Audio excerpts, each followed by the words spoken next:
Hello and welcome back to another episode of The Blue-Haired Lib. We are actually making an entire video this time because there's a lot to update you on. But stay tuned for The Blue-Haired Lib in your Shorts tab to be informed when more updates come out. Spain, Ireland, and Norway now recognize the Palestinian state. But could this spur other countries to follow? And will the UN act on this symbolism? According to the CBS World News, in spite of international pressure on Israel to negotiate, peace talks remain stalled due to the unwavering violence by Israel.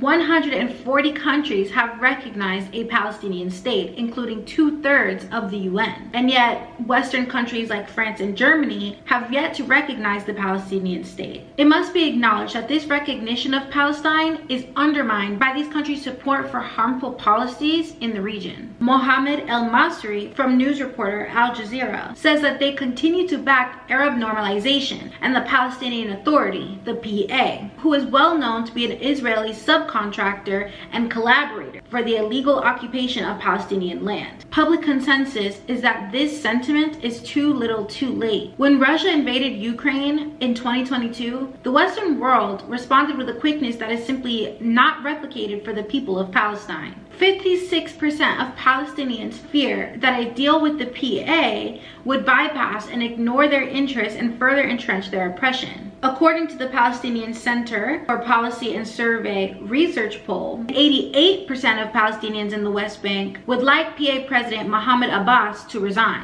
And 58% of Palestinians support the complete dissolution of the PA. Mohamad Elmasry suggests that the Spanish, Irish, and Norwegian support shows at best a deep lack of awareness about basic Israel and Palestine reality. But what's going on in Rafah? According to news outlet Al Jazeera, on Sunday, May 26, an airstrike bombed an area called Tal al-Sultan. This occurred after US President Joe Biden claimed that a major offensive by Israel on Rafah would be a red line, that they would not support them if they crossed it. Reportedly, there were 7 bombs in total, including missiles on the displacement camp. Israel claims that they targeted with precision and that a nearby fuel tank exploded. As noted by the Al Jazeera staff, horrific videos emerged from the aftermath, including one of a man holding up the corpse of a young child without a head. There was reportedly no evacuation and no warnings from Israel before the attack began. A few days later on Tuesday, a second attack on Rafah, the safe zone, occurred. As of today, May 30th,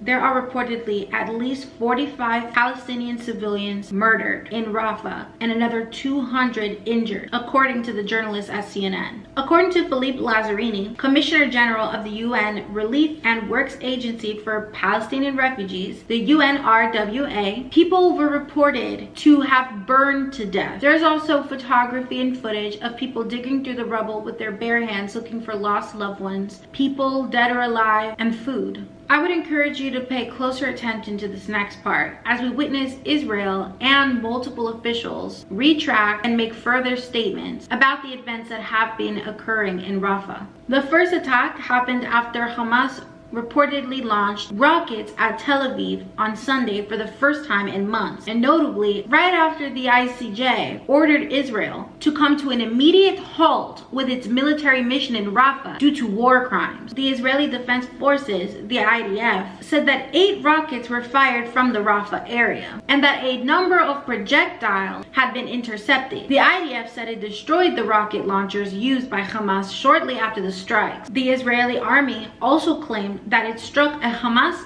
compound in Rafah. It is found that they were aware of the reports indicating that the result of the strike had caused a fire that harmed several civilians in the area. Allegedly, 2 Hamas officials were killed, according to West Bank Chief of Staff Yassin Rabia and senior Hamas member Khalid Nagar. CNN has stated that they cannot verify these claims, while the Israeli Prime Minister claims that the strategic attack was a tragic error on their part. Abu al-Subeh, who fled his home in New Sirat, I could very well be saying that wrong, has expressed that he was forced to escape through a small window in his makeshift home inside the confines of this displacement camp. He says, and I quote, "I came here based on the leaflet that was dropped by Israel. saying go to this humanitarian area. This is not the first time that the Israeli forces have used civilians as a way to demoralize Hamas, and I fear that it may not be the last. Do you remember when President Biden threatened to cut off military weapons to Israel if they mount another major offensive in Rafah? Yeah.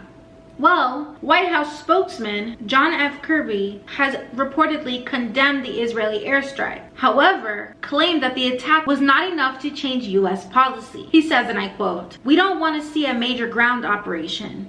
We haven't seen that." And yet, Israel's military troops were said to be pressing on with their ground assault on Rafah as recently as Tuesday. Rear Admiral Daniel Hagari, the Israeli military spokesman, denies this and insists that their munitions alone were used in the strike against Rafah. He stated, and I quote, that it could not have ignited the deadly fire that killed dozens of people at the camp. The IDF has also claimed that the bombs used by Israeli forces were simply too small to have caused the fire, even though they admitted to targeting Hamas terrorists in the area. Did you know that the US military constructed a temporary pier to give humanitarian aid in Gaza? Well, due to the weather and the rough seas, it has since been broken apart, according to statements made by the Pentagon this past Tuesday. I did mention that ground assault, and it comes back. And lo and behold, according to news outlet Reuters, Israel now has operational control of the Gaza-Egypt border corridor, giving Israel effective authority over the Palestinian territory's entire land border.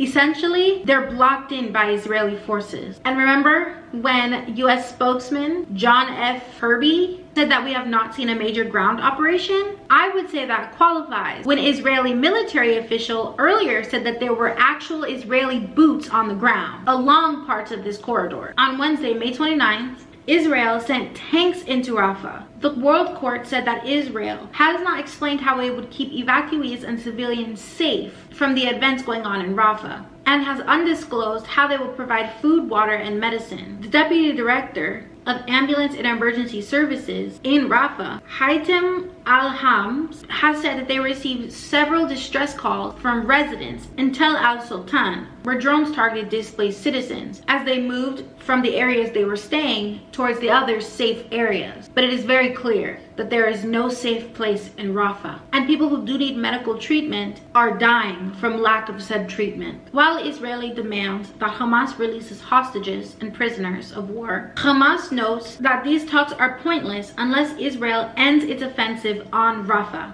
which they clearly have no intent of doing. The PCRS has since evacuated its medical teams from the field hospital in the Al-Mawasi area, a designated civilian evacuation zone, because of continued bombardments. The PCS has reported that 2 of its staff were killed when an ambulance was struck on a mission to rescue people in Rafah. While malnutrition has become widespread in Gaza, aid deliveries have slowed down, unable to keep up with demand. UN continued to warn Israel of the famine on Wednesday during these peace talks. However, the amount of humanitarian aid that is able to enter Rafah has dropped 2/3 in the last week. I would like to sit in silence for a moment, at least for 45 seconds, while we mourn those that we lost. Our brothers and sisters in Gaza, we stand with you.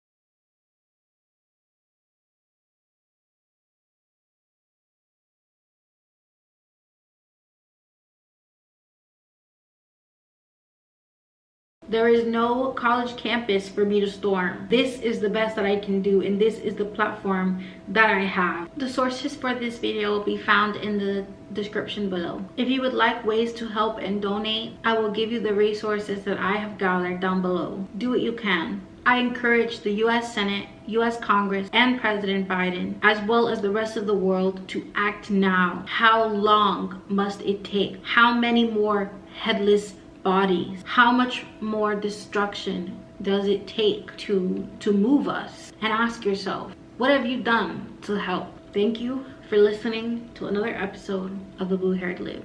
No singing today. I can't.